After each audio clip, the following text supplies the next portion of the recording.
Hey guys, Cliff Gray back with you. The following is a conversation I had with Robby Denning, a long-term friend in the hunting world. He's a well-known mule deer hunter, but today we cover a bunch of other topics. We talk about what's changing politically in the hunting environment. We talk specifics about how this 5-year structure in Colorado might affect mule deer hunting strategy, elk hunting strategy. We touch on wolves, not only in Colorado, but also Robby's personal experience dealing with them in Idaho. But the primary thing with Robby is any conversation I have with the guy, he brings a certain level of positivity, and he brings that positivity into all these conversations. As hunters, we have a tendency to get really negative on where the politics are going, where our opportunities are going, but Robby has a way of really focusing on the fact that today in many ways is the good old days. If you bring a certain level of positivity to it and you bring a certain level of adaptability to it, there's a ton of ways you can still kill big mule deer and you can have awesome elk hunts. This conversation is also going to be posted on RokCast, which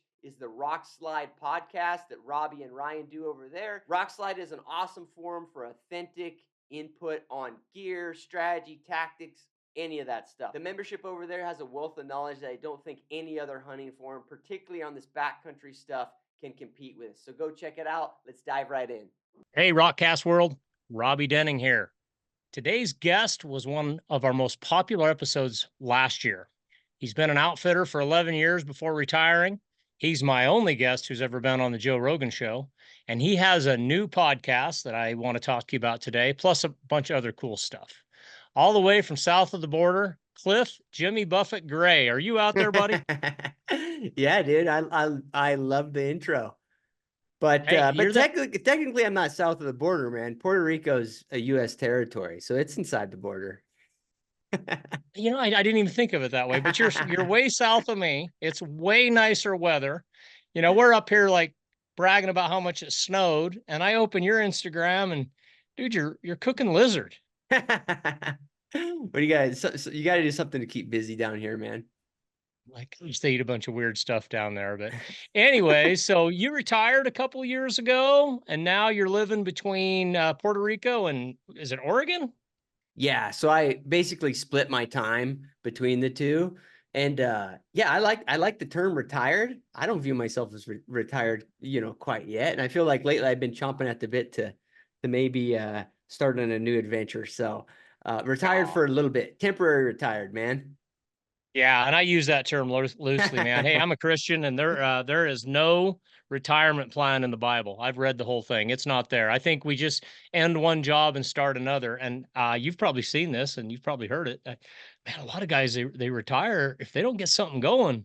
They don't do very well. Some of them just Yeah. outright die. We had a guy here in town, just in town here, that ran an upholstery shop for years, like 50 years, and he just retired in January. And I just heard yesterday that he died. Like, Yikes. man, what a crime. He was like 70, 71, not that Sure. old. And so Right. no, I'm with you, man. Don't retire. Just find something else that you like to do. And hopefully each time you move on, you get to do a job you like a little bit more than the last one. But anyways, I appreciate you coming back on today. I last year, seriously, that episode you and I did on hunting big mule deer, kind of early season stuff, migration routes and everything, that did really well when I was going through the analytics on there. And then when I saw that you had started a podcast, I thought, oh man, I want to get you on. People need to know that you're out there if they don't already. And you're just all your experience of being an outfitter and a hunter and growing up in Colorado, it just comes through in your content. I just think it's really good. Some Instagram stuff, when you watch guys, I don't know, and I don't want to knock on anybody, but you don't feel a lot of authenticity. But when I look at your stuff, I really do. Usually, you're staying in your lanes on the stuff that you grew up with, and outfitting and guiding and all that stuff. It just comes off really authentic, really fresh. So I really appreciate it. Yeah, thanks, man. I think that's about the biggest compliment a guy can get in terms of social media stuff. So thanks, Robby. Yeah, you're welcome. And I was really glad to see you at Expo this year. I finally got to meet you in person. Was that the first time you'd been to Expo? Oh, I've been, but I think I don't think I've been in probably 2 or 3 years. When I was Gotcha. actively outfitting, I would go over there probably every other year. So it's been a while, but it's always fun to go to those because there's a bunch of people that I hadn't seen in like 4 or 5 years, you know? So, just Mhm, fun to catch up with people and to meet a lot of people like you that like, I know ya, we're friends, you know what I mean? But it's mhm. amazing, it's one of the very positive things I think about social media and that sort of thing is that you can have relationships with people for a long period of time without ever meeting them. So, it's kinda nice to go to those things to actually meet people in person too, you know? Yeah, that's what my friend, Mark Smith says, Muley Slayer, Yeah, that's the cool side of about social media and, all these things that you get to meet a lot of people. I wouldn't know you without it.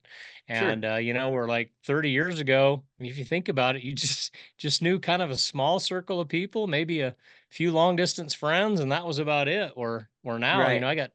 sometimes I have to think, like, have I ever met that guy or do I just know him from online? Yeah, yeah, sure. Uh, well, cool, man. And then speaking of expos, this wasn't even on our agenda here, but you saw they're starting an expo in Denver this year. It's called Mile High Hunt and Fish Expo. Phil Mendoza and one of his business partners have started it. Have you heard about it? Yeah, so I've just heard about it vaguely, but you probably know more about it than I do, man. I think it's a good idea. Expos are an interesting business to me, Rob, because there's part of me that would think, that business is dying with the internet. But you go to certain expos like the Utah Expo, and it's not dying; it's exploding. Bigger than ever. Yeah, Bigger than ever. Every year it grows, and I think that's important, man. And I'm a dad of, well, they're not teenagers anymore. Well, I guess they're older teenagers. They just turned 18 last week. And then I got a 21-year-old daughter. Their whole lives were screens and social media, and I right. see a big difference between my social, I don't even want to call them skills, just how I socially connect with people versus how they do. They certainly have their in-person friends. They've certainly got all that. I think my Sure. kids are fairly balanced, but they are not able to connect with people like my generation was. You go to something like Expo, and I mean, I'm talking to everybody, and hey, what about you? Where are you Yeah, from? sure. Stuff like that, and some of this younger generation, they haven't had to have that skill to do that. If you didn't do that when we were growing up, you didn't have any friends. Yeah, yeah, And, yeah, and and you can get on social media now and feel like you have all these friends, but you're not really making connections. And so I think that's one reason, like, I'm with you. You would think events like this would be dying, but they're not. When we look at the Salt Lake Expo, it's just getting bigger and bigger and bigger. I think this Mile High Expo will do the same thing. It's in, a great state for hunting and fishing. Hope it stays that way. yeah. And people like to connect. I mean, they really do. I have some of my most fun times each year getting together at Expo with, the rock slide crew, meeting people like you, going around to all the different booths and everything. And I don't know, maybe I'm old fashioned, but I don't think it's going out of style. I think it's good for people's mental health. Oh yeah, yeah, yeah. No, I think to have some real human interaction, but it also gives you a good feel for how much the hunting world has changed, man. Like those things Hmm. grow and you see all the new gear now and you see like the expansion of the categories, right? Like how many people are making a bino harness now? Hmm. And Hmm. it's not even that. It's like how many people are making a pretty darn good one. You know what I Right. mean? And you see that Hmm. across so many different segments of gear and everything else at those expos. It's kind of wild. I like my business brain always clicks in, and I'm stunned that the hunting industry can support it, to be honest with you, Robbie. So I always find that interesting too. I just had like if you would have asked me, what the market size was for, certain categories of hunting gear, I would have never guessed that they would have gotten as big as it is now. So just interesting. I think more anything from kind of a business perspective, I suppose. Yeah, and I went to the expo the first time. It was probably 91. I was, what, 21 years old or something. It was the precursor to the Mule Deer Foundation. They were called the Mule Deer Federation.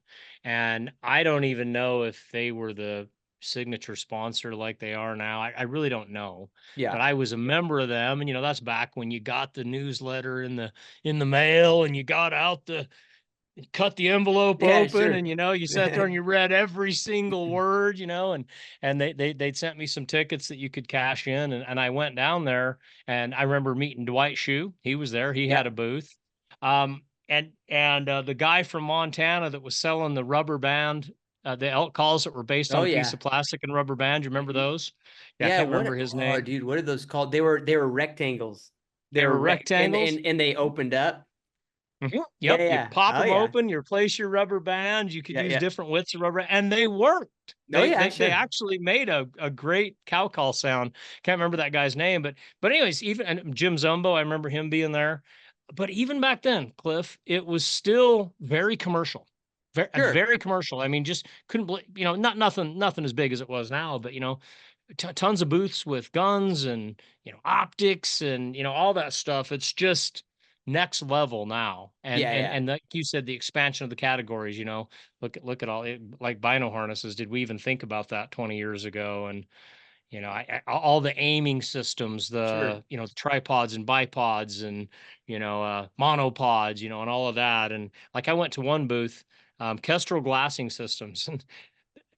Part of the problem with the Swarovski ATC mini spotter is it doesn't have a rotating collar on it. So you know how when you put a spotter out your truck window, you sometimes you can't get high enough in the seat. You know what I'm talking Sure. about? Mhm.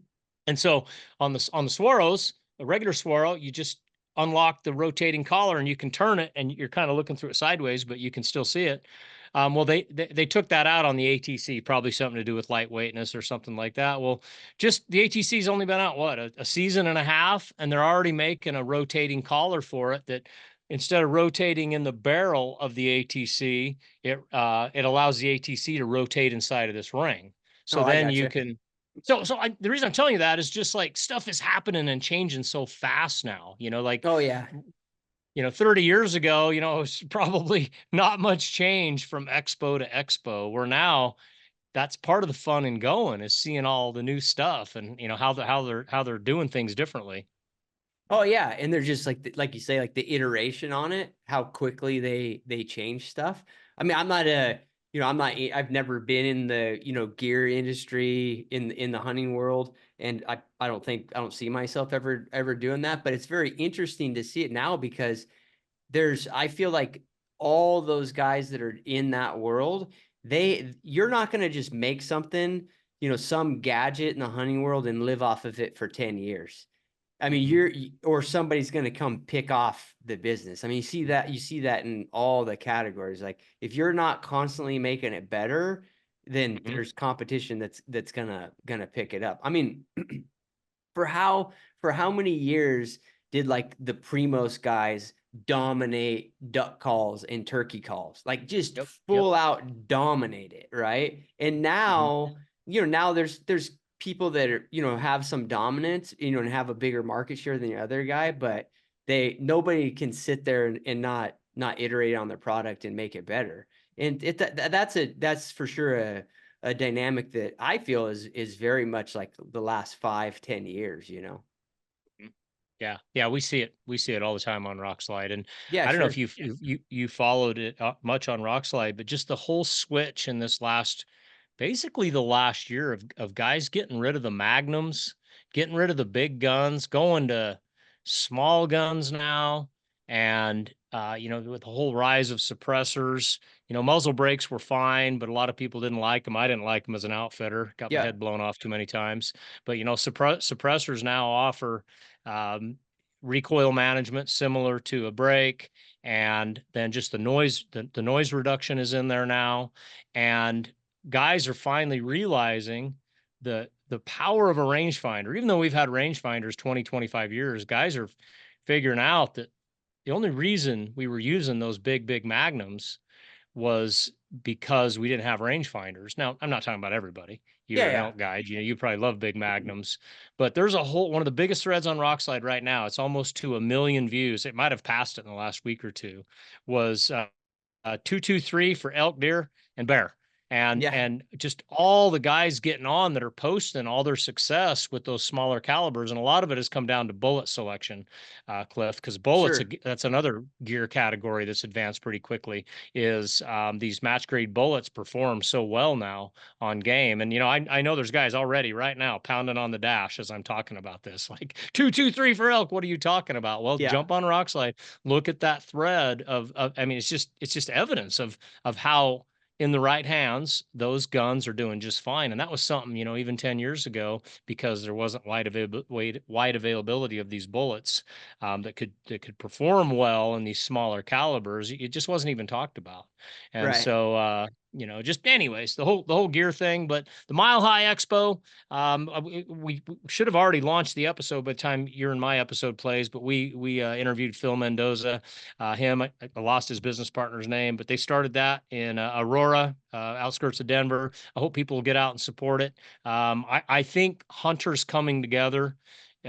People can say what they want about, commercialism and materialism and all that kind of stuff, but hunters coming together is more important now than ever. We're going to talk about some of this stuff today with some of these Colorado issues I know you've been talking about too, but to Yeah. me that's a good thing. And the other thing I like about expos, I mean, dude, I spend my life on Rockside. You see all these guys on there, they have code names, mag rifle 2027, you don't really know the guy. Maybe he can't type very well. So you kind of put him in one category. And then there's another guy that's always bloviating and you're like, oh, that's a loudmouth dude.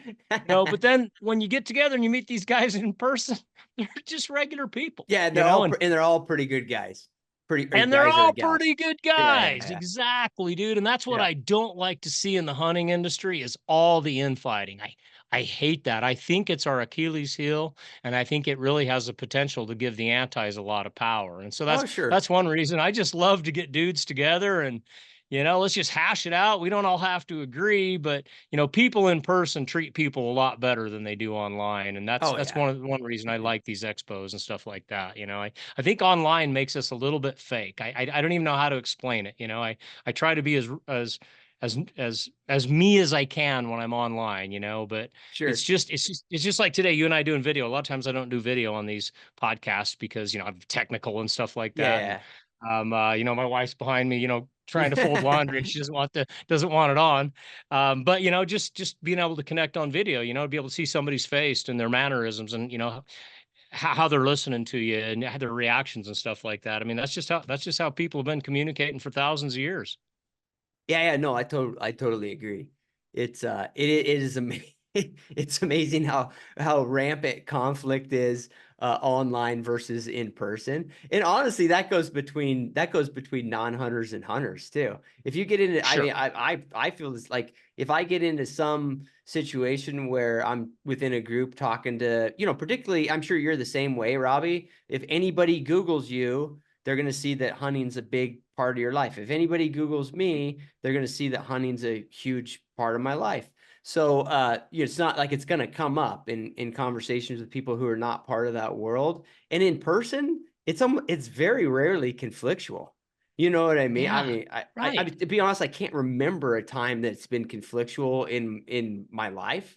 I'm sure at some point I've had that, but it hasn't been in the last couple of years when I talk to somebody. Most people, even if they're from a totally different world, in person, you find some sort of, like you may not agree, but they can kind of understand like where you're coming from. And the other thing is, I think that people pick up. I do it. Like if I am talking to somebody and I can just, about some sort of hunting related subject, and I can tell that they just can't relate in person, I quickly figure out that the reason they can't relate is that the last 40 years of my life has been completely different than the last 40 years of their life. I think that we don't see that online, but Hmm. I don't know, you can pick that up in person, right? You can, Hmm. Right. you see that, in their family dynamic or whatever, like, oh, you came from a very different world than I did. Like, I can understand how this is, odd or whatever. And I think they pick up the same thing. So yeah, it's lost. It's lost a little bit on the internet, but Well, that's why we got to refine it, because that's how people have been communicating for thousands of years. And we as hunters, we got to stick together. And we're gonna jump into Colorado right now, and yeah, there's let's there's do some it. real reasons there to stick together. But Cliff, I know that you were an outfitter there for years. You're born and raised in Colorado too, right? Yeah, so I was actually born in Glenwood Springs, Hmm.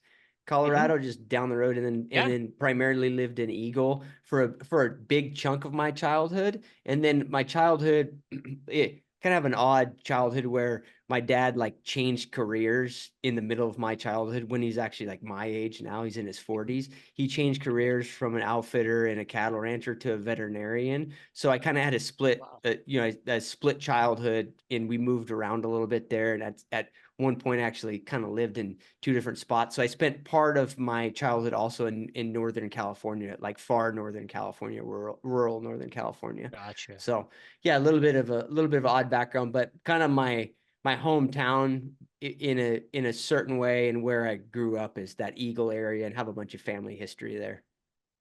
Yeah, so you've probably seen Colorado go from a pretty fairly conservative rural state to I don't know what you would call it right now, and maybe in those little towns or it's still the same. I don't know. Yeah, What I kind of think changes have you seen? the mountain towns are like town to town, Robbie. And I know you're familiar with, Mhm, different mountain towns in Colorado too. I think areas like, Vail and Eagle are interesting because even when I was a little kid, Boulder and parts of Denver were left leaning. That's not, mhm. a Yep. it's not like a new thing. But, Eagle, even Vail to some extent, I don't think when I was, and 7, 8-year-old kid, I don't think anybody would have called those real strong leaning areas, particularly Mhm, Eagle, anything, anything kind of down valley, Eagle, Rifle, as you got to the West Slope, that was, that wasn't even close to left leaning. It'd be, pretty right leaning. And part of that mhm, was the ag and the resource extraction that was going on there and the demographics around that, I'm sure. But those areas have all changed, for sure in the last 10 to 15 years. But I would still, it's spotty, spot to spot, Vail's mhm, going to have very left leaning politics. Eagle's going to have somewhere in between. You go to Aspen, it's going to be left leaning again. So it's kind of an odd dynamic that way. There's a mix of different people up there, and it's changing real quick. And the reason I mention that is because that's really where a lot of this wildlife stuff is taking place. Sure, it's yep, voted on in Denver by the mass population, but a lot of the areas where it's actually taking effect, the politics are mixed. mhm, mhm.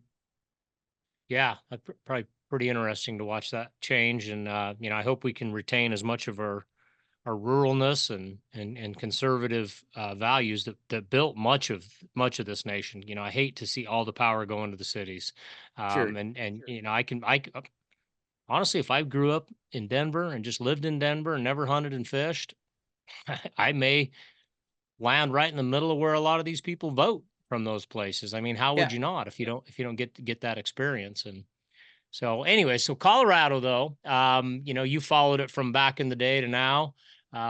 It's still they've got their new 5-year proposal coming up. I had a guy Yep. on a few weeks ago. We talked about it a little bit, Jaden Bales, but he's from Wyoming, and we were just reading stuff off the internet Sure. and everything. Would love to run a few of these questions by you. The way I understand it, their new 5-year plan will kick in 2025. This 2024 is the last year of their previous 5-year plan, and Yep. they've got some pretty significant changes proposed right now. They're just at the proposal level. The biggest one that keeps getting talked about on Rock Slide is the changes with elk, and like most things, I just know enough to be dangerous. It's something along the lines of whether it's going to stay in an OTC format for archery and rifle, or if it's going to move to some type of draw for archery. Rifle may stay the same. Catch us up on it. Yeah, so the biggest change on archery elk, and it's limited to archery elk, and we can have a discussion about that too, at least my speculation of why that is, but it's going to be limited to archery elk, and the question now is not that if it's going to be limited or not. It's really a question of here in this last phase of them solidifying the 5-year plan, is the change going to be draw across the board? So all the current over-the-counter archery tags in Colorado, will they go draw for both residents and non-residents just across the board? That is the current staff recommendation. I would speculate that that's most likely going to be what the commission agrees to, but right now there's still, I think there's still a comment period, and there's still, I think there's still a public comment period coming down the line, and then the commission's got to get together and solidify it. The alternative that the idea that residents will stay where they can still over the counter archery hunt, and it'll be draw for non-residents. Recently, I'd say like in the last couple of weeks, there's been some, you can like some grassroots kind of outcry for that from resident archers. And I'm on my podcast, I'm going to have a resident archer on here, I believe I'll probably have the episode out sometime early next week. And he's going to give me his perspective on it. I personally have a mixed perspective on it. I'm biased in a sense, being an outfitter there. I saw, how much non-residents, how much, one, it's an important opportunity for non-residents, but also two, in my view, the fact that non-residents provide, revenue and then a stimulation to the economy that is a huge chunk of the whole hunting deal in Colorado. So I saw both aspects. I've seen both aspects of that, and I try to understand my own personal biases in that. So it'll be interesting to have that conversation with him. But I don't know where it'll come out. Either way, the thing that's interesting about that one, Robby, is either alternative, the outcome, at least for 2025, is not that much different. With the new split, so that the Colorado is also going to have a new split on draw tags where they go to 25%, a cap on 25% to non-residents, and then the rest will go to residents. And if you really look at these two different alternatives on the archery deal, it's going to end up chopping out, I think when I looked at it, like 3,500 bull tags during archery season. Even if it goes over the counter across the board, resident and non-resident, still the vast majority of those tags that come out are the tags that are cut out of the quotas. They're going to be non-residents, like 90% of it. I think when I did the math and looked at it, and I looked at what the CPW put out, they were thinking it was going to be like 3,200 non-resident bull tags and like 200 or 300 resident bull tags. Now I can understand a resident's concern going forward, because who knows what that's going to look like in the future. Let me grab you right there. Yeah, So yeah, that would be yeah, 3,200. I'll just keep talking on it, Robby. So make sure to stop me, man. Yeah. So 3,200 non-resident bull tags proposed to be cut, approximately. Yeah. But only 200 or 300 resident. And is this across the western slope, or how many units does that involve? So that involves all the units that are currently over the counter for archery. Okay. And so For that there's group of units. Yeah. And so the big chunk of those, if you really look at tag allocations, are the group of units in like the broader Flat Tops region, and then the broader San Juan region. I think I'd have to look at the actual tag allocations, but that's where you're going to see this is going to make a big change.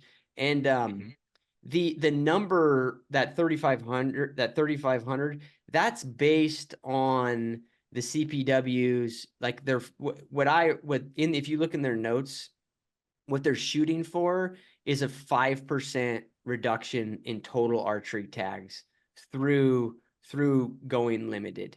Does that make sense? 5%? 5%. 5%. Yeah. 5%. All right. Yep. So they're basically trying to cap hunting pressure where it's at and maybe dial it back just a little bit. Yeah. And their primary argument is actually not the elk herd, which is it's actually very interesting, but their primary argument is actually just the outcry about crowding and the quality of the hunts. Right, because 5% difference in license numbers is not going to change the population. Yeah, We particularly both agree on that, right? I mean, these archery units that they're cutting, Robby. I mean, if you take out, the private land harvest, some of the other things that kind of distort the harvest stats a little bit, These Mhm. hunts are less than 10% success for archers. They're probably between 5 and 10%. So, yeah, I mean, what you cut 3,000 tags, what is that? That's like, Oh, that would have been 300 bulls or elk harvested. I don't know if it's either sex or not. And yeah, at the 10%. And so, yeah, it's not yeah, over 150 multiple bulls. units. Yeah. Yeah, I mean, yeah, relative to the elk herd number, like it's almost irrelevant. You know what I mean from a population Yeah. standpoint. Well, So, and like a lot of things in big game management, they especially seems like these days they're having to more manage the social end of it as well. And hunter crowding, most people are reporting it's there, it's up. yeah. And so, I hate to see non-residents get hit anywhere, but at the same time, if the quality's not there, if crowding is an issue and it's a real issue, uh, they got to do what they got to do. Yeah. And but again, it's not like it's going to turn it in. This is what I've seen in Idaho. Anytime they cap something, even if the quality doesn't go up, the demand exponentially goes up Yeah. as soon as they cap it. And so I don't know how to call it for Colorado how it's going to be, but people will see a big increase in demand if there is any type of perceived cap, even if it's just on the non-resident side. It'll just get harder to get a license because more people line up. They get this mentality that, oh, it's a draw tag now. This is going to be great. And Yeah. yet, what you just pointed out is no, these are in units that post 10% or less success rate. That's not going to significantly go up with just a small decrease in No. licenses. Yeah, yeah. Yeah, and then particularly, no big management things coming down the pipeline that, at least in my simple mind, would show to me that there's going to be an increase in the number of bulls out there. You know what I mean, Robbie? Yeah, It's right. interesting, man. Like, I would love to hear your perspective on this, but particularly on archery elk, what I have found over the years of just my personal experience, guiding and outfitting people, is that I would never hear anything about crowding during archery elk hunting when things were good. When, elk were down in that drainage, there was a density of elk around, bulls were bugling, guys were having fun shooting at, setting up on bulls, calling them in. Even if there was a pile of guys in the same drainage, nobody was bitching about it. But the minute that the density of elk is down, there's less elk around, even if it's the same amount of archers, all of a sudden everybody's concerned about crowding, you know. It's just something I noticed, Robbie, and I don't know if that's like my Interesting. own bias coming through, or if it's just what people tend to find. I guess what I'm getting at is, like, they're saying they're doing this to reduce crowding, but is reducing crowding any different just having an elk numbers problem? You know what I mean? Hmm. Like, Hmm. you can reduce the amount of archers in the field by 10%, but if you don't increase the amount of elk, or something like that, I think you're still going to have people complaining about it. Yeah, I mean, if you're reducing the number of archers 10% and you're having, on a week-long elk hunt, you're having 10 conflicts with other hunters, now you're only going to have 9. To me, that didn't Yeah, really dude, like, improve the experience. And dude, I don't hardly follow elk at all, but is Colorado's elk population? I mean, it should be doing pretty good. I don't know. I don't even know what the numbers are, but it doesn't sound like any of this is being addressed to improve the elk population. I mean, the thing is all I could say is, like, in the areas we're talking about, the big wilderness areas, I haven't Mhm. talked to an outfitter that operates in those areas for the last 5 or 6 years that has told me that his elk numbers are up. You know what I mean? Now, I think that's very So, specific. So anecdotally, I would say they're not good. I don't think they're doing that well in those areas. There are chunks of areas where in Colorado where elk are doing great. You know what I mean? But the mhm, big areas that are like the real revenue producing areas in Colorado for elk, our populations are not doing well. I would, interesting. I'd have to really look at I mean, if you look at the CPW stats, on a lot of these areas. Like, if you look at the Vail Valley herds and that sort of thing, last decades for sure. I mean, they acknowledge a decline. You know what I mean, Mhm, Robbie? I mhm. think most people, I'm hesitant on this because as well as I do that like the outfitting community can be really negative on state game managers. They're almost Yep, perpetually, they're yep. almost like they're like the guy, they're like the stock market guy that's like constantly, a bear about things over, and he's, Yep. it takes him 20 years to be right, but eventually right. Outfitters are the same way. They just tend to be negative. So I'm hesitant to say, but I feel like on this subject, there's enough people that I interact with that in most of these, big quota units in Colorado, the elk hunting's tougher than it was. And there's less elk, or at least the distribution has changed pretty drastically. They go to private faster. There's some ranches that aren't hunted as much as they used to, stuff like that. Yeah.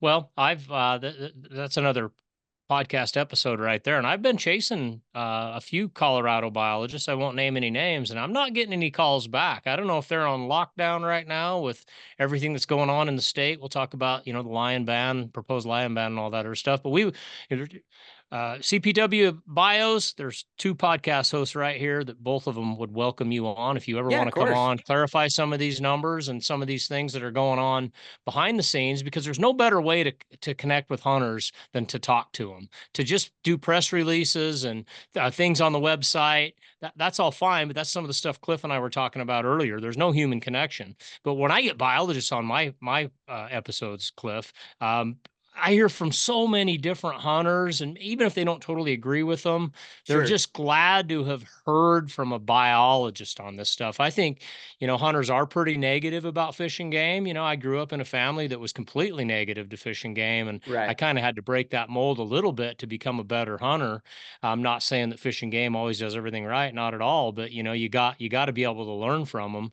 But I find that guys that are even pretty negative, once they get to talk to a biologist and some of the reasons why we do this or why we did that, and they find out they're a person too and they're making decisions based on data, most people back off quite a bit. Most people Oh are yeah. like, oh, okay, I didn't think about that. I mean, I hear that all the time on this. So anyways, CPW, if you got a bio that wants to come on, we'd love to have him talk about this 2025 through 2029 big game plan. I know there's other stuff in there too, Cliff. But before I jump to that, I forgot to say what the name of your new podcast is. It's Pursuit with Cliff Gray, right? Yeah, just if they just Google Pursuit with Cliff, it's all over my social media stuff too. But it's on Apple, it's on Spotify. Pursuit with Cliff, it'll pop up. And is it the same name as your YouTube channel? I mean, I've looked at so many of your Yeah, YouTubes; they just yeah, come like up now. my YouTube is actually just my name, Cliff Gray, but there's some of that same branding. My website's pursuitwithcliff.com, so I just stuck to that. Gotcha. Well, hey, I'm not complicating all that anymore, Robbie. I'm just gonna go with my name or this little hokey other name, and that's it. hey, that's great, because even if you get it wrong, Google's pretty smart. It'll Yeah, find you. exactly. Yep. Well, people should jump over there and subscribe to that podcast. That's why I wanted to get Cliff on today. You can see he's got a wealth of knowledge on, not just Colorado, but elk hunting in general. Follow his content. You'll see just all kinds of information on, even though I'm not an elk hunter, I always kind of gravitate towards your stuff on hunting high pressure elk. Sure. I think that's a good topic for multiple states, because as it gets harder to get licenses, a lot of times you end up in higher pressure units. And I don't want him even make it sound like the sky's falling, Cliff. When I was an archery elk hunter in the late 90s, there was a lot of elk hunting pressure then Oh too. There yeah. really was, Yeah, of course. I some of these places east of me where I go now, I don't really see any more elk camps than I used to. There's still a lot, don't get me Yeah. wrong, but it's not like it's way up. I mean, there's always been a lot of guys doing it. So some of those subjects where you're talking about high pressure elk and everything, I think they're very relative to a lot of states. Yeah, no, I think you're right, and I think that we would agree on a lot of the elk deal, Robbie. I think where a lot of the conflict is, with where this perceived pressure is, not all of it. I think there's certain, for sure there's areas in Colorado that have way more pressure than they used to, but there's certain types of elk hunting that have become more popular. And so, Mhm. and there's certain kinds of information out there that, just overlaps and, maybe encourages a certain type of elk hunting. So, and there's a certain type of hunting that people view. It's really interesting culturally, man. Like if you talk to my dad, right? Like guys that were elk hunting in the 70s and 80s, it was Yep. all about like rifle hunting elk was all about driving elk. That's how a Mhm. guy killed elk. Like any old Yep. outfitter, he didn't know his glassing spots or that sort of thing. He knew where to sit guys where if he ran elk to them, they would kill elk. That's pretty Yep. much Yep. across the board. And that was a cultural norm. And now that's almost like shunned. That's not something that Mhm. vast majority of people want to do for a bunch of different reasons. But now there's a certain type of hunting that has become very popular, and a lot of it is archery elk, and it's wilderness backpack archery elk. So man, if you are going to that 6 mile mark in the wilderness area, and you're hunting like a basin that everybody can find on Onyx, I think the pressure's I think there's more pressure. I think Yeah. if you're flexible, even maybe even beyond elk, man, you're like, hey, I'm gonna go bear hunting or whatever. I'm gonna, maybe pick up mule deer hunting, whatever. Mixing it up a little bit. But even within the elk world, I think if you're flexible the way you hunt, there's tons of opportunity still. And I try to catch myself, man, because I try to not get like I want people to realize that there are certain types of elk hunting that has gotten difficult and the quality of the experience has deteriorated because of the demand. But if you're flexible, we're still living in the good old days. Like and in 20 years, I'm hesitant that it's going to be the good old days anymore. So if you're an elk hunter, don't get totally turned off by it. It's still a good time, you know. Yeah, yeah, and I try to be as optimistic as possible because if I wasn't, I'm just going to quit. I've watched too Yeah, many yeah, guys just get down in the mouth, and they end up quitting is what ends sure. up happening. And Braxton Hamilton, I know you're out there. I've seen it on his Instagram page. He's a younger guy, successful mule deer hunter, and he says, "Hey, my good old days are right now." And so Yeah, that's how I try. That's how I try to live. Is that my good old days are right now, and yeah, they're different than my good old days 20 years ago.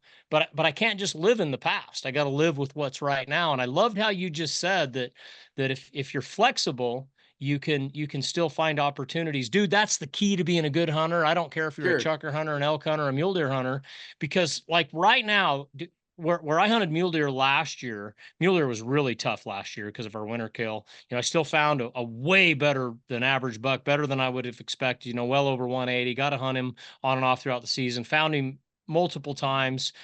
Just didn't get him killed, but still, just a great opportunity. But Sure. dude, I was finding elk in BLM country that I don't know if it was just the good water we had last year and it kept these elk low. I Yeah, really don't know. But I was there. I hunted that unit. Oh my goodness, probably 10 to 14 days over a 30-day season. So not 10 to 14 days all at once. Just kept revisiting it. I only saw two guys, well, three guys, but they were all together, actively hunting those elk. And I only saw those guys two different days. Now, huh, maybe they were there the other days I wasn't. sure. But dude, nobody was hunting these elk. And I've got the picture, man. He was a Yeah, 330 to a 340 bull on an OTC bull unit, just living the good life down in some low BLM. sure. There was some heavy Quakies and some maple country like 3 miles away. I think that was their kind of their strategy too, is they could come down, hit some of this low BLM. There was some ag down there, Yeah, although they okay. weren't just feeding on the ag. I saw them, actively feeding on the BLM on the native plants. But then by 8 o'clock in the morning, they would flip and line out. And some days they'd be in one group, some days they'd be in two or three, and we're talking anywhere from 10 to 30 elk a day you would see. They would line out and they would head for that heavy cover 3 or 4 miles away. And then they would be gone the rest of the day. Yeah. And, to my knowledge, nobody was really hunting those elk correctly. And the whole flexibility thing, is if you're stuck on some 10,000-foot peak and it's 6 miles in because the Onyx said that's the most remote place, that's fine. Go check it. But if there's a bunch of pressure, I'm just telling you, I'm seeing plenty of elk in places where there's not that much pressure Yeah, in sure. rifle and archery. But if I rewind 30 years, it was no different then. It was just maybe that spot that was 6 miles back in was a little more reliable. The elk population wasn't quite as big as it is right now, it seems like in some of these areas. The elk have adapted, they can hit a little bit more low country. But when the elk were all back in the mountains, you still had to overcome, like, hey, this is the main drainage. Of course, this is where all the camps are. Of Yeah, course, sure. you're going to see a bunch of people here. You need to maybe get out of the higher elk densities, as attractive as that seems, driving back to camp every night and you got elk running across the road. It's hard not to go back there the next morning. But if that's where all the camps are and that's where all the people are, man, I'd rather go somewhere that there's 5 elk and no hunters than stay somewhere there's 50 and everybody's hunting them. And to me, Right. that's just being flexible. That's not getting painted into a corner and hunting one way. And I have to do the same thing with mule deer. It's the reason I'm an archery mule deer hunter. I am not a great archery mule deer hunter. I mean, per day spent, I suck, but it still gives me the flexibility to get out and hunt, less pressured animals. Sometimes hunt animals I can't hunt any other way because of, maybe private land issues. By the time the rifle season opens, they're on private land. I mean, just different. Some of the Sure. high country, the deer aren't even there by the time the rifle opens. They're harder to hunt. So you just what you said, man, that word flexible. And the guys I find that complain the most are often the guys that aren't willing to change anything up. Right. I've been coming here for 20 years and now I got all these, gosh dang, we'll just say Utah because everybody picks on Utah, but there's a lot more non-residents from other states too, that they're just stuck in that. And I'm thinking, well, I'm hunting for the most part different places than I was hunting 20 years ago. I'm having to, I go back to some traditional places, but I still have to Yeah. mix it up. That, and to me, that's part of the hunt. That's part of the Yeah, yeah, chase. it's part of the Just deal. just Yeah, thinking yeah. and planning, and what's going to be different here. And so I don't know. Just thought I would grab onto that word flexible when you said that, because I think Oh, that's really yeah. the key to becoming staying a viable hunter, no matter what your age is. Yeah. I mean, if somebody wants to know the 80-20 of being a good hunter, it's being flexible and being positive. I mean, that's pretty Yeah. much like, Yep. that's the thing is I think all the stuff, I mean, I've got, multiple hundreds of videos on my YouTube now. And I'm like, man, I'm explaining, 15% of the whole deal, whereas a big chunk of it's just that, man. Positivity and then, being flexible to, to other, other spots and other ways of doing things at times also. So for sure, So man. you're saying 80% of it is being positive and being flexible. Is that what you Yeah. mean? Yeah. Yeah, I think so too, Which is, dude. it seems like oversimplifying it, but that's it. If you look at Well, it, as humans, we overcomplicate things. So I'm Yeah, with you, yeah. bro. I'm with you. Hey, before we leave the elk, before we jump into the rest of the plan, I forgot to ask you about this. I don't think you've been around wolves as much as I have. I've basically hunted the last 25 years in an expanding wolf population. Yep. What are your thoughts on what's going to happen with Colorado, elk, wolves, all that stuff?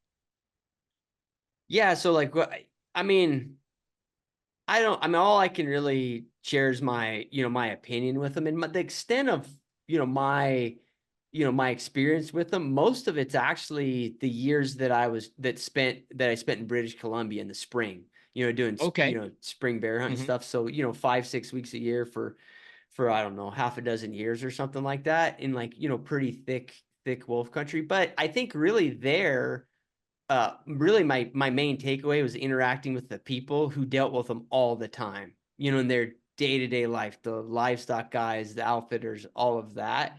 And I Hmm. never I never met guys. I met, I think all of them had respect for him, but I never met a guy that didn't view him as a massive pain in their ass. You know what I mean, Hmm. Robbie? Yep. So I Yep. think, that real person interaction with people that had to deal with them all the time, I think that colors some of my mindset about them, and probably some of the negativity that I have, regarding them in terms of, what they're going to do to the elk population and, where they're going to do it. I think a lot of it's guesswork. I don't, Yeah. Right. the only guesswork, or the only thing that's not guesswork, is that it's probably not going to be positive. You know what I Hmm. mean? Like, it's not going to increase opportunity across the board. I get Hmm. people that pick at me a little bit and say, well, what if it runs them off the private and distributes them differently?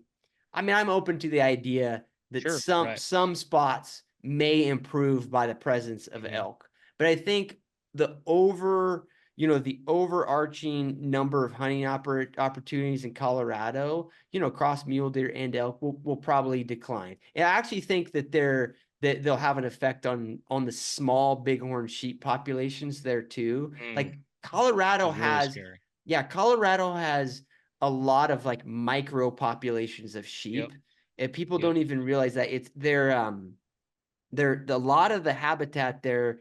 There's actually a lot of habitat in Colorado that is historical bighorn sheep country that does not have bighorn sheep in it. So there's like choppy populations of Yep. bighorns, and I'm talking like 30. There's units that are hunted Hmm. that have 30, 40 sheep, Hmm. and they have for a Yep. decade. Yep.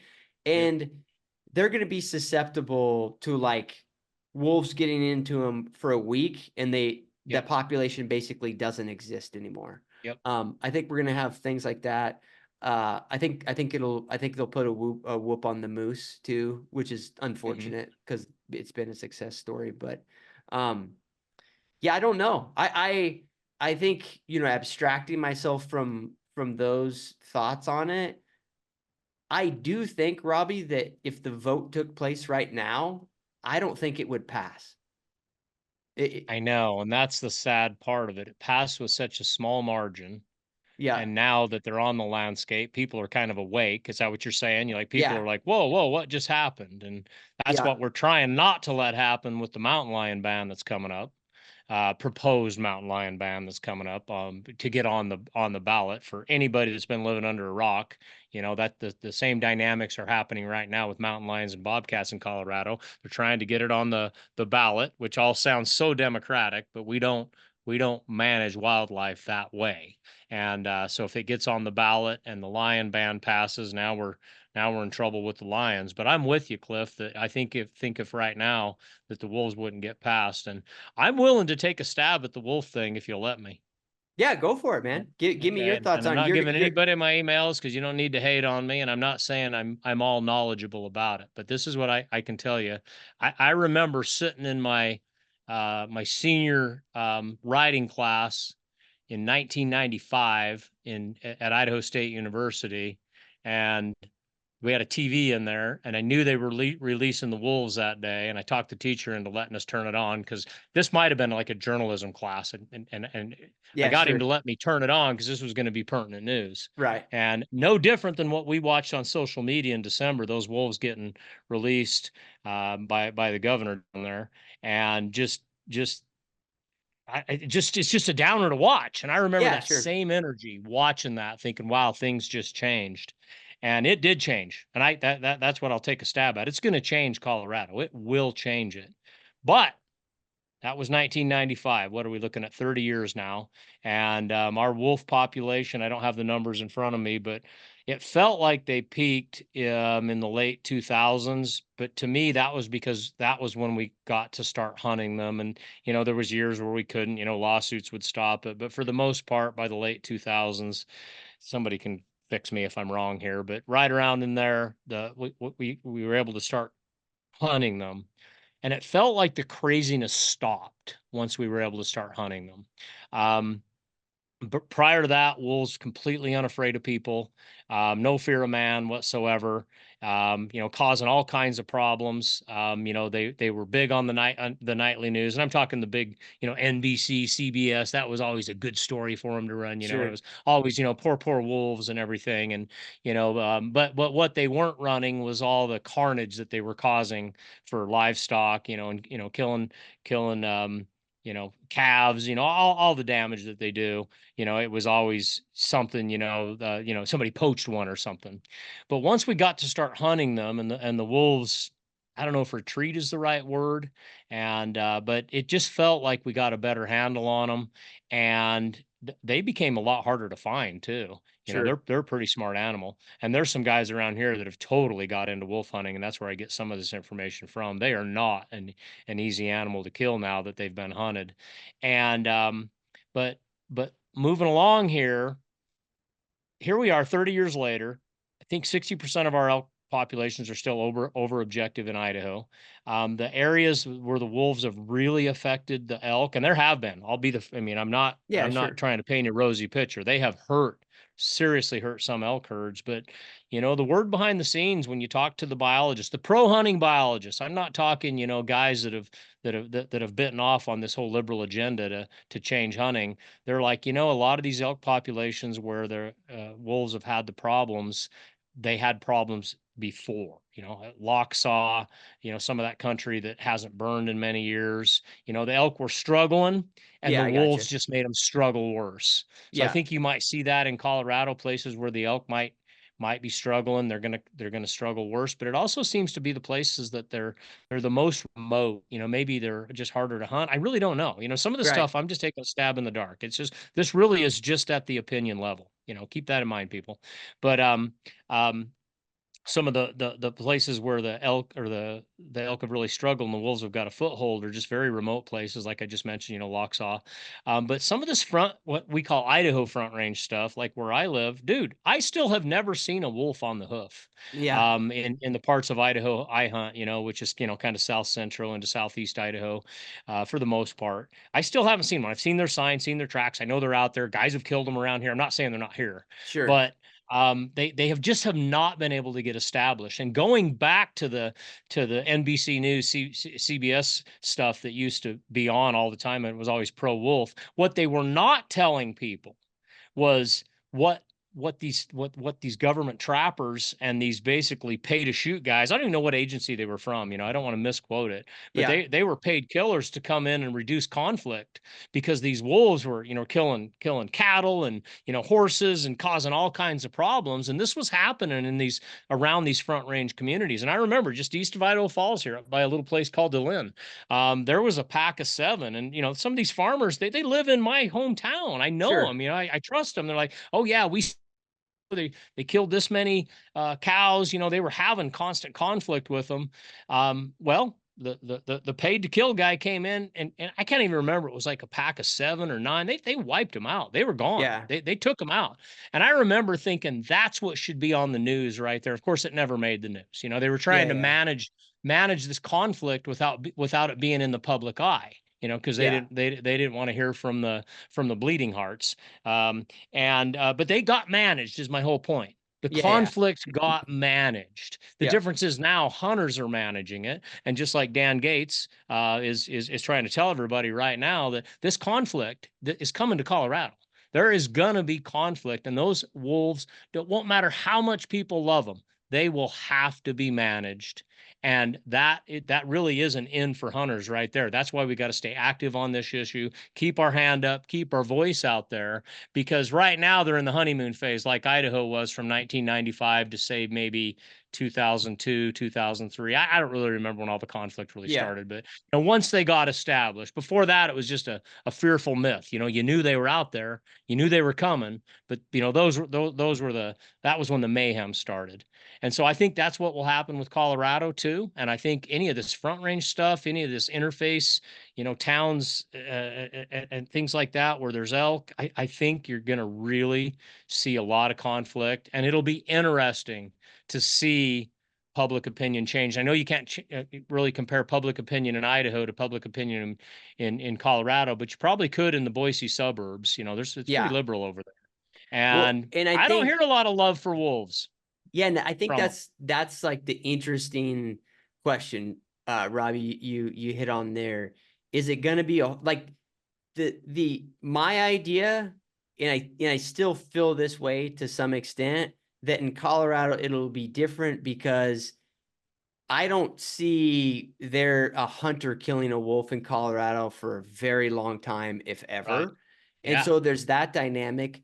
But then there's a part of me that thinks to myself, and I actually talked to Dan about this. Okay, a hunter may not be doing it, but there's going to be conflict. So wolves almost certainly are going to end up getting killed somehow. Yep. Yep. They're going to have to be. So one, the question is like when that arrives in Colorado, will hunters be a part of that conversation, and will hunters be able to, get across to the broader public that, hey, what's, we view their value in hunters being a part of this, but at the worst, what's the difference between a hunter and a government, a government Mhm. Mhm. trapper or whoever, getting paid to kill one? Like, what's the difference if you're just like, if they're going to get killed anyway? So it'll be like a very interesting question. I tend to think the outcome's going to be a lot different because of the politics in Idaho. And Yeah. what I fear, Robby, is that it just, a lot of it is just goes to like, it goes to the underbelly of the government, right? Like what California lion killing Mhm. is right now, right? Yep. Nobody hears about it. It's like a No. dark underbelly Yep. of like a government agency where there's a bunch of hounds guys that are still killing them in Colorado that nobody hears about. Basically operating in the dark. Legally working for the government.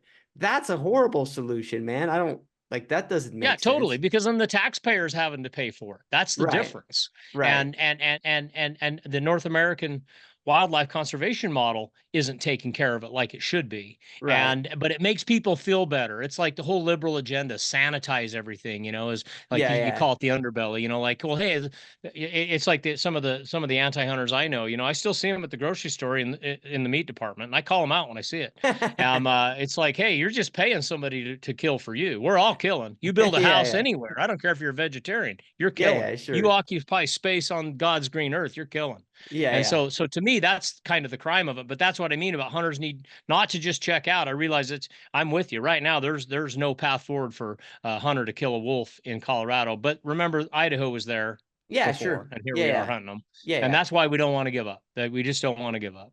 The Yeah. other thing I would say is that the first few years the wolves get established in an area, it really does create havoc for the elk. It messes everything up. More deaths, all that other stuff. But in a lot of areas, if they've got good habitat, good escapement and everything, the elk will adapt. And we saw this in Chamberlain Basin.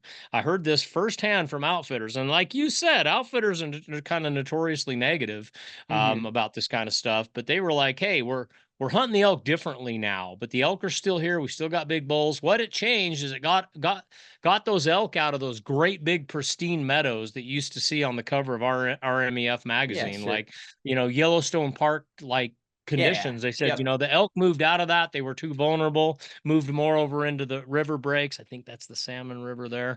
And that's how those elk survived. I'm not saying it made it better. I'm not saying that at Yeah. all. Yeah. But even the wolves were not able to wipe those elk out, and we still have a huntable, viable population back there. And talking to some guys, if a few fires would go through some of that country, like up on the Loxon or everything, we might get these elk back above where the wolves are, and they might do just fine. But I don't know. Maybe this is Yeah. me just looking through my rose-colored glasses again. But this is the world we live in. I wanted to encourage some guys. It goes back to the flexible thing. I think if you be flexible in the next couple years, I don't think you'll see a lot of changes in Colorado right away because it's going to take a while Right. for those wolves to get established. But as they do, I think if you'll be flexible, you'll see those wolves have been living side by side with those predators for thousands of years, and they're going to adapt. They're going to figure out how to Yeah. adapt. In Colorado, the largest elk population in the nation.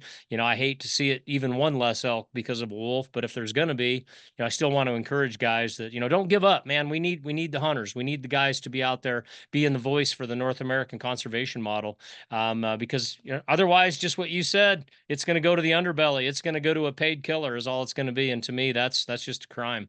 Right.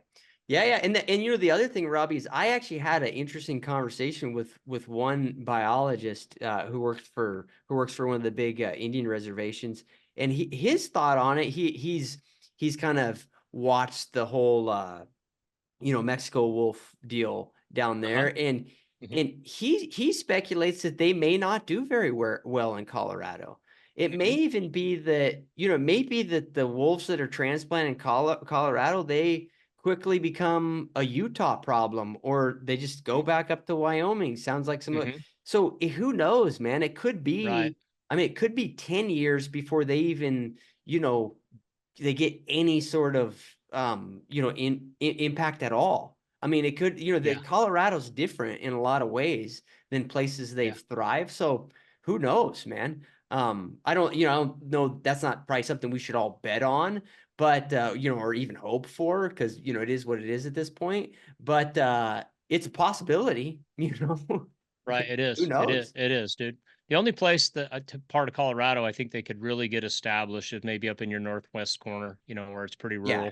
rural. The conflicts will be hidden from people. The ranchers will still suffer like hell, but the conflicts will be hidden enough. But I think there's enough population interface in Colorado. There's going to be a lot of problems, Oh yeah, and yeah, it'd yeah. be interesting to see how it shakes out. But that's why hunters got to keep their chin up, keep their hand in the air, keep trying to solve the problems, and you could be surprised Yeah, what for sure. happens. But if I don't think that way, then I just got to cash it in and give it up now. So, Yeah, yeah. anyways, okay. I know there's a few changes to deer coming up to the Colorado 2025 to 2029. We briefly covered them just a few weeks ago on this episode, but man, I got a former Colorado resident here. I want to recap them just a little bit. Tell me what's coming down the pipeline for changes to deer, Cliff. Yeah, so there's a potential for archery season opening on August 15th, or giving the game managers the option for opening archery for deer on August 15th if they want to in certain units.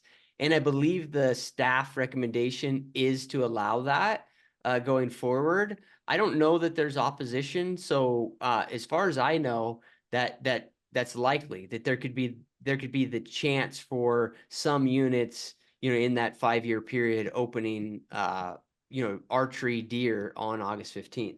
Have they Person, delineated the units yet? Have they said which units they're no, going to do it in? no. So all the way it's been defined, I'm looking at it right now, is basically they want to. So the way they're structured now, Robby, is a game like a game manager for a set of units. If he wants to do that right now, like he wants to make the suggestion like, hey, I'd really like to have an August 15th deer hunt in here for whatever reason, he just structurally cannot do it. So this would allow them to have that as an option. And there's a lot of reasons that they might want to do that, right? Back to this whole crowding issue. Why Yes. not why not kick some of the dedicated, high country mule deer archers? Why not let them hunt in August when there's not a bunch of elk hunters up there? Like I completely understand that. Um, you know, and I personally think certain parts of Colorado, it would be a phenomenal hunt, Yeah. as an archer. I think it's a great time to be up there.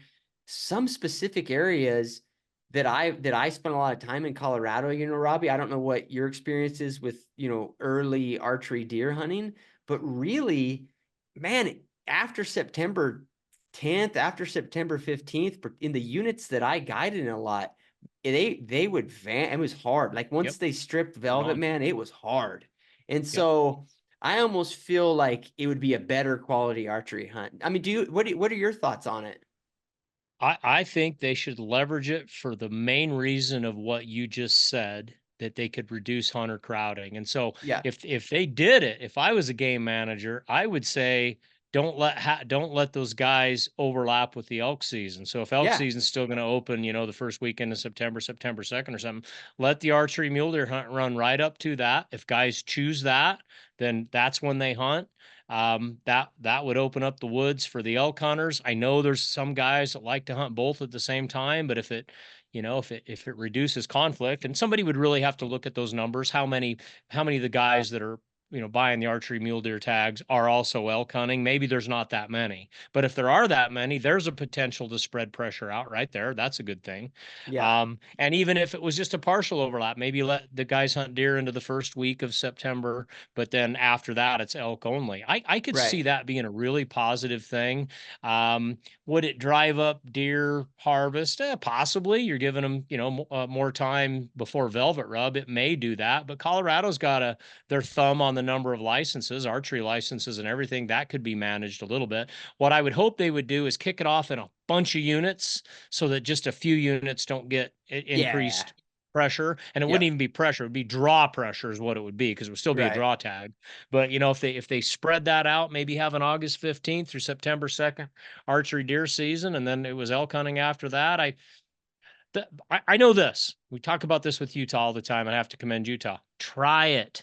Yeah, Try sure. it. We can always go back. And that's Yeah. that's the next thing I wanted to move into with what you had on our list here is that Colorado's thinking about changing the rifle deer seasons back to the more traditional second, third, and fourth season dates.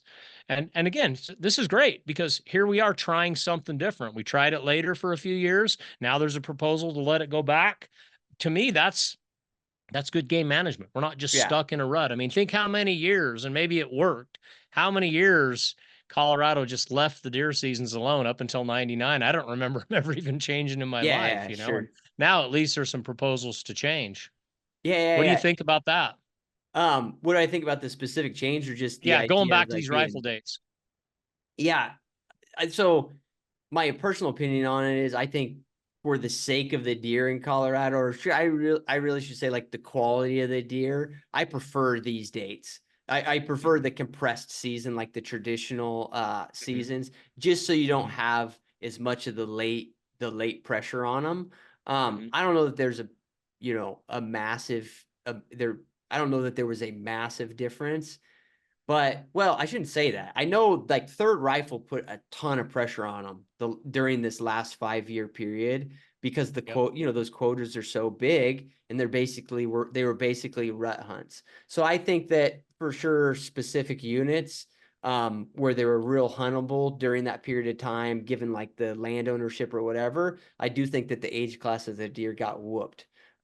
So I think it's probably good to go back to the dates where by the week of Thanksgiving, very few hunters are out there. That's kind of my thought on it, Robbie. What's your Right. thought? Well, I like trying different things. And Yeah, we just tried it. We tried 5 years of late hunting. I was able to secure a tag, luckily, every single year in Colorado during those late dates. And only one of them was a landowner tag, and it was pretty cheap. yeah, And I enjoyed it. I enjoyed it. But I did seem to, I mean, I'm only a sample size of one. It seemed to the quality seemed to slip a little bit, but when I'm not a sample size of one and I'm out talking to guys like you and Mark Smith and Jeremy Duggar and dozens and dozens of big buck hunters that I know, and they Mike Duplan, and they all yeah, agree that the quality slipped, then I'm like, okay, the quality slipped. It's not just my emotion, it's not yeah, just yeah. how I feel and how I think. It did slip. And so I'm all for conserving as many big bucks as we can. I'm not all for, tighten down draw hunts too much, all that, reduce opportunity to the point you never get to go. But I think it did what it was supposed to. Now they've got some data. It was all designed to reduce transmission of CWD. 5 years should have given them enough data. And if, my CWP guy would come on the podcast and tell me where we're at with it, I'm not going to be mad if it worked or didn't work. We just want to know. And so yeah, I'm all for trying it. I will Yeah, sure. happily continue to give Colorado my money every year and try for a tag rather wherever their dates are at. And I Right. would like to see a little more protection for their older bucks. Yeah. And I do that kind of brings us to the last deer change, Robbie, and we'll just hit on it. Is that there was a proposal to potentially have deer hunting during first rifle season. So that would, Yeah. it's generally like that, October 10th to 20th type of time frame in there that first rifle Hmm. bounces around. And so, my thought on it, and I'd love to hear your perspective on it, is that, you know, in the in the in my ideal world, they'd take some of these big third season quotas and kick a little bit of them off into first rifle. Into that Hmm. first rifle season. They and Hmm. again they'd Hmm. spread out the deer hunting a little bit. And I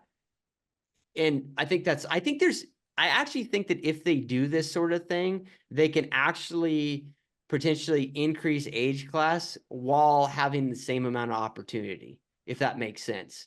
Just because there's a big difference between hunting them during first rifle than there is during, on Thanksgiving. So Yeah. that's my thought on it. Yeah. And my thought, I would agree with that. If the number of licenses didn't go up, there's another chance to spread out hunting pressure just a little bit. Yeah. Take some third season licenses, increase the quality, the hunt quality during third season. Maybe see a few less people, and move them into first season because the average guy is not scouting and all that stuff. He just wants to get a deer. He's probably just showing up for the season. I think it leaves an opportunity for big buck guys that if they want to scout and pre-scout in the summer. Maybe take advantage of maybe they were out archery elk hunting and they saw a buck at timberline. They may have a chance now to actually get on him, because it seems to me like even with the previous second season dates, like what was the earliest second season opened? Like the 20th? That sound Yeah, right? 17th? I think roughly. Yeah. It seemed to me Yeah. like the big buck hunters I knew down there were like, hey, once every 8 years we'll get a really mild fall. And in this particular unit, these deer will still be hung up at 11.5 to 12. They're not up in the big 13 stuff. They've left all that stuff, but they might be 11, 11.5, 12. And I can go back and hunt them. But on the average second season, there's been at least one big snowstorm by them at those elevation, and those bucks have moved and they get really hard to relocate. And I've had these guys ask me like, "Hey, I hear you say a buck only moves a square mile on their summer range." I'm like, yeah, but that doesn't count for Colorado because you got such a big elevation change. I'm Yeah. talking about these 8, 9,000 foot deer that I've seen. And so I think if you could hunt, early October, I guess that's not really early October, first to the second week of October, you may have a chance to take advantage of some of your scouting and catch some of these bucks before they move. Now, one big snowstorm can change all that. But, Yeah. I can think of several places in Colorado where I'm like, I would love to have a first season deer tag in that Yeah. Yeah. country, Yeah. compared to second season. It's interesting because this is just my anecdotal experience there, man. But particularly when I was hunting like what I would call like migration corridors, if there was no big weather, no big snow, our deer would still start to trickle, like start moving pretty Mhm. good by October 20th. In Uh-huh. like by November 1st, what I noticed, Robbie, is like if the snow wasn't pushing them, they would move in like a less dense way, right? Like I could Mhm. watch a big south facing slope where I had data in my mind that we killed a ton of big deer on, a lot of bucks on, and they would trickle through there. Whereas if I caught it after snow or snow pushed them out of the high country, they wouldn't trickle. Like it'd be like boom, they're Yeah. through there, and you'd have to almost time it. But if you don't have that, they still trickle, by October 20th, that sort of thing. Now, I'm a little biased and probably have a little bit different perspective on it than you do, because I'm a function of the fact that Colorado's only been elk hunting during first rifle for my whole career as a Yep. guide and outfitter Uh-huh. there. Yep. So I didn't think about deer. And the only thing I ever thought about deer really from September 15th to second rifle season is, man, I don't see them very often. You know what I Mhm. mean? And Mhm. the reason being is because they do hole up in Yep. spots. So yeah, I mean, I although I don't have the experience of like being focused on deer at that period of time, they're somewhere and they're obviously not Mhm. moving them because I wouldn't see them on the migration corridors until 20th, 25th of October. So yeah, I'm sure a guy that's got his spots could probably kill pretty big deer during that period of time. But it's not gonna be easy. He's got to be a deer hunter. You know what though? It's not as easy to kill a big buck anywhere, Period. anytime Yeah. now, outside of some of the very best draw hunts, and even those are a gamble. So Yeah. I Yeah. guess we'll see. But it'd be interesting. Like I said, I like change. I like it when game departments are thinking on their feet and they're trying different things. I never think that's a bad thing, and especially if they have the flexibility to try something else if something doesn't work. That's why love Utah or hate them. I love that they're always they got the most data on any deer herd out there. They're always trying different things. And what I do hate is when hunters just want to shut it down. They want to be the fun police, and they don't even really have a Yeah. reason for it other than they don't like it. I mean Yeah. that's the stuff yeah, and maybe I'm that way in certain things. I don't know, but Yeah. I get it. I guess we'll see. So, Yeah. anyways, man. So let's give a recap on your podcast, Cliff. How did you end up with a podcast, dude? We were on You YouTube and know, Instagram. Yeah, Come on. the primary driver for me to do a podcast, Robbie, was I had a lot of people that were consuming a lot of my YouTube like a podcast. So Hmm. a lot of my YouTube, and a lot of the popular stuff, And I cannot believe people will sit and listen to these like 30-minute videos of me just talking about some sort of concept, but they're like Yep. solo podcasts, right?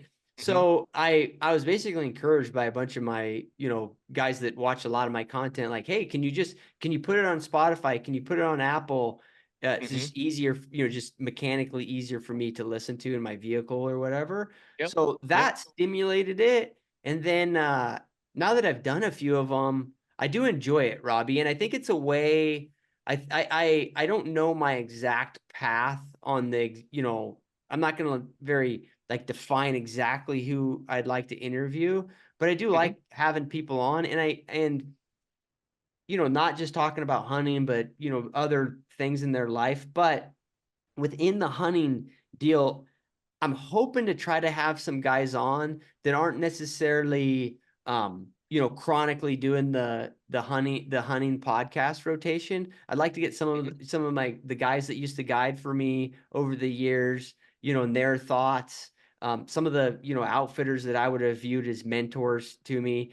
And Yeah. it's funny, Robbie, because it's gonna be that's going to have its challenges because I mean as well as I do, there's a lot of guys that have dedicated their lives to hunting elk and hunting deer that they're non-existent social media wise, and Yeah. They don't even have a Zoom yeah, button. yeah, and they don't have a whole lot of interest in it. So I've already talked to a few. I'll get a few on that should be interesting interviews. So that's kind of one of the angles that I think will be useful to people. I do too, bud. And I, like I said, that's how I got to know you, was through all that stuff. I think you have some great content, man, and you're positive and practical, and just a lot of good angles, a lot of good common sense on things. It's just a good fresh voice for the industry, and I'll help you any way I can. So I'm a subscriber, dude. I just double check just to make sure, man. Did I push the subscribe button? Have to go. I'm not gonna leave you a review yet, bud. You're gonna have to earn that one. Sounds good. Awesome, buddy. And then you had a question about forums on here. Oh yeah, man. That's really a question for you, Robby. Like I the this is how I've always viewed forums, and they seem to have not changed. To this day, if I'm going to look at, an item of gear, even to some extent like a draw tag or something like that, where I know there's going to be information out on the internet, and it not just in the hunting world, it could be like the fishing world or whatever. I'll usually write the question in, and then after it in Google, I'll write forum. I'll write the word forum, because then it'll pop up all of the forums. Like if it's a fishing question, like Bloody Decks will pop up, like a big fishing forum or whatever. And the reason I do that is because I feel like that's where I get the best, like least biased information, is directly off those forums. And I think you guys with Rockslide, I mean, just my perspective as an outsider, like that's your big competitive advantage on information. Because, and this is, I want you to comment on this. It seems like Google has made it a little bit harder to find forums in the last like 6 or 7 years. So yeah, I mean, what are your thoughts on that stuff? Dude, forums are the original social media. They Yeah, literally are. They were originally called message boards. I mean, they came online about the time of AOL email. And they've stayed a really good source of information as long as they're moderated correctly and you don't just let a bunch of bullies take them over, because they can be real crap shows too. They really sure. can. And the problem, when a bunch of bullies take it over, it becomes a very small voice, very narrow opinions. You have to be careful with that. And that's one thing we've done differently with Rock Slide is, we try to welcome all opinions, but we don't let people just dominate. And it Yeah, makes some people mad. There's guys on other forums that hate Rock Slide. They're former members of Rock Slide, and we showed them the door, but it's because they were just trying to dominate. There's nobody could have a different opinion, and they were always just dragging the place down. And so I think a good forum that moderates, let all the voices come in, but they let it moderate, or they moderate it, but they let the voices in. It ends up being SEO gold, search engine yeah, engine optimization gold, because so many people are participating in the conversations. And that's what I mean by it. You can't just let, a few users dominate the conversation. So right now on Rockside, one of our biggest threads, I just saw it on there, is what's more accurate, hash marks or dialing? All right. Yeah. And so gosh, it's up to like 8 pages. I think it just started on Friday. So, 160 comments. There's probably 40 guys participating back and forth on that. Now, there's a couple guys that are come in and try to dominate and everything. If you just let that happen, that thread would not grow to 7 pages Yeah. because guys would be afraid to post. Like, oh man, I don't want to upset the guru. I don't want to upset Yoda. Yeah. Yeah. And so that's where moderation comes in. It's like, hey, let everybody talk. It's Yeah. okay. Yeah. You got your point out there. You don't have to call somebody a name because they want to dial and this guy wants to do hash marks. But once you do that, you get a lot of participation, Right. and Google's got to work pretty hard to shadow ban that, because that's how the internet works. The more people that are Right. participating in something on a page, the more the algorithm's going to show it to people. Yeah. Yeah. And Yeah. so in its simplest form, that's why, I mean, if I just type in right now, I don't even think I have to put the word forum. If I put in change the starter in a 2015 Ford pickup, I'm probably going to end up on a Ford Yeah. pickup Oh yeah. forum of some Yeah. Yeah. sort, and I'm probably going to get the best information. Yeah. I'm not going to get a how-to article on how to change it, because that may not rank very high in Google, because it depends on how many people read that article. Okay. Yeah. Yeah. And if maybe the sponsor of that article didn't pay a bunch of money for SEO, it may not rank very high. But some guy put a tutorial on the Ford forum, doesn't even have to be related to Ford Motor Company, but a forum for pickups. So he put it on there in 2017. He put a couple of good pictures, and he solved the problem on how to get that bolt from behind the solenoid. And all of a sudden, hundreds of people are clicking on that. Yeah. Dude, that is going to be out there for Yeah. years. Yeah. And so Yeah. that's going to pull that traffic in. And then as people come on, and again, this is why I keep talking about moderation. They can't just come on and go, well, what's all this forum about? I also am thinking about going to 18-inch rims on my truck. Well, they can't, the next page, they can't just witness a dumpster fire, two guys fighting Yeah. and Yeah. another Yeah. guy posting pornography memes. It can't Yeah. be Yeah. that either. And Yeah. Yeah. that's where moderation is so important. So if a guy, he actually, well, hey, I'll type in 18-inch rims on a Ford pickup. He types that in, 6 Pops up. threads Yeah. come Yeah. up. All of a sudden he's like, man, I'm talking to the people that are doing this. Yeah. Yeah. That doesn't happen with social media. Social No. media, Yeah. Yeah. because every user is controlling their content. It's harder to search social media. And so that, to me, that's why forums work. And a lot of this stuff, I'm telling you, I learned from Ryan Avery, my business partner. He's, Yeah. that's what he's always working on behind the scenes and everything.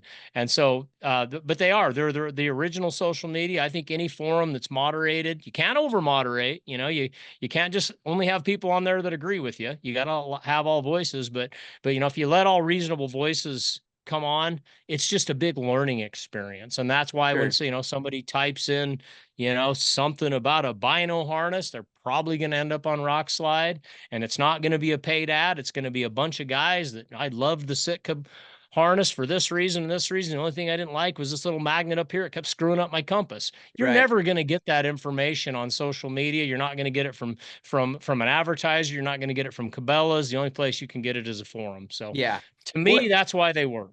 yeah, and the reality is it's really hard. Like, I do, reviews of some gear on my YouTube channel. It's really hard work for somebody to like a string on Rock Slide that's got 50 people interacting with it. The amount of information there's gonna be way more than any YouTube video can produce, because just an individual just doesn't have the knowledge or the time or the effort to put all that together. You know what I mean? Exactly, dude. I'm glad you said that too. I didn't get that in there. That is the one thing I've learned from Rock Slide. No one knows as much as the collective. Yeah, yeah, No one. sure. It's just like in school. You might think you're the toughest guy out there. No, there's always a tougher guy. It's no different with knowledge. And when you have, hundreds of people contributing to a topic, one guy cannot keep up with all that. And that's why on all of our real reviews that we do, we always link them to the forum. Sure. Because I tell my writers that before you even write the review, put up a post in that you're going to do something on bino harnesses. Keep talking about that. Put a post up in the optics section. Just ask people what they want to know about bino harnesses. They'll almost write the article for you. Yeah, yeah, You'll sure. get so much information there that one guy alone can't get it. I used to write articles in isolation, not really go out and Yeah, survey the forum, and it never failed. As soon as I published that article, the first question a guy would ask, I'd be like, why did I not think of that? yeah. Well, I don't have that guy's experience. I don't have that guy's background. Yeah, I've yeah, owned two sure. vinyl harnesses. He's owned 19. You know what Yeah, I yeah, mean? sure. Yeah, So yeah. to me, that's also the other. That's why you can't really replace forums. Some guys hate them. I think forums get a bad rap because they're not moderated correctly. I really do. I think that's most of it. But if you moderate them correctly, it can be a good, productive conversation for most people. And even if you're just what we call a lurker, you never post, you can still learn so much on those Yeah. things. Yeah. And I mean, the last question I'll have on that, Robbie, because I'm just curious, you don't feel like there's any sort of, for like a hunting related or like firearm related forum, you don't think like Google or anything, pushes down that at all in terms of the Oh, results? I totally think they You think do. so? It's I just, totally think there's they just so hate much us. power there. It still rises. Yeah, Yeah. Ryan, Yeah. Ryan, first person that ever explained shadow banning to me was Ryan Avery. And he's like, oh, the problem with shadow banning is you don't know you're banned. Yeah. They're doing stuff on the background, and banning isn't even really the correct term. They're hiding your content. Yeah, They're in their algorithm. they're the distributor and they're limiting your distribution kind of unfairly a little bit. You bet, dude. Yeah, Yeah. I have no way to prove it, but I have no doubt that it's occurring. Yeah, And yeah. especially with firearm stuff, Yeah. I can really tell on firearm stuff. But again, because on the other end, you have all these people clicking on it, and Google loves themselves. Yeah, yeah. That's their chink in their armor. They love themselves. So if people are navigating the internet, Google is selling more ads, showing people more of their content and everything. It's harder for them to get rid of us. Yeah. And so that's the best way I can explain it. Ryan Avery could really Yeah, go yeah, sure. in deep with it, but yeah, I have no doubt that it's happening. I have no doubt at all. Right. Yeah, yeah. No, that makes sense. Good deal, man. It's a very interesting world. They were like the start of the internet, and there's still something I use a lot. So it's interesting. Yeah, they are, but luckily, as long as we retain our free markets and there's always going to be other choices out there for consumers, then they can't just monopolize it. And I'm not saying they haven't monopolized it, but Right. as long as our free markets are intact in every category, America will survive. Yeah, yeah, of course, man. Of All course. right, buddy. Even though you're in Puerto Rico, which I guess what are they considered? American Yeah, territory? They vote and yeah. stuff down Yeah. there, don't they? Well, so yeah, do we might have to have another podcast to get into this, Robbie? It's like kind of Oh, it's a complicated, but the short and sweet of it is Puerto Rico is owned by the U.S. as a territory. okay. If you're a resident of Puerto Rico, you can't vote in federal elections. They have their own local government. Oh, They okay. almost have another layer of government that's like a little bit more intense than like say like your state type of government. They have their own like they have some judicial system things that are completely separate. So it's like it's a unique structure. It's most similar to like Guam, same deal, a territory. And yeah, it's actually super interesting, man. That very people know that yeah, technically Puerto Rico is still the US, but when you're here, it doesn't seem that way. It's signage is in Spanish. People primarily speak Spanish. Most people know English, but it feels like a different country. It's very, and it has a super interesting history, man. Like a history that very few Americans really have heard about. So it's kind of cool in that regard. And how do you go down there just for the weather? Do you have family down there? Yeah, How did you yeah, become the Jimmy Buffett of the hunting world? yeah. Tell No, us. I've had a brother who's lived here for a long time. Not Mhm, real long time, but he's lived here for much longer than I have, and he's got kiddos the same age as my kids, so mhm. makes sense. And I enjoy some of the local outdoor stuff here. I'm a kind of an avid spear fisherman and that sort of thing. So it's just a nice place to stay. Cool, man. Well, if people, you definitely get on and follow the Pursuit with Cliff Gray podcast. Follow him on YouTube. Go to his Instagram. The dude was cooking a lizard the other night. I watched it. In fact, he had a pile of lizards. I kind of had to get off the page. I thought, man, I might be able to eat a lizard, but I cannot eat multiple lizards. But hey, Cliff is good people for the hunting industry. I hope people will get out and listen to the things that he has to say. He's a real reasonable guy. Listens to all sides. Really, really intelligent. The only outfitter I ever knew that went to Stanford and was on the Joe Rogan podcast. So there you go, buddy. Thanks, man. Hey, I appreciate your time, Robby. Thanks a lot, man. Okay. We'll catch you next time. See you, man.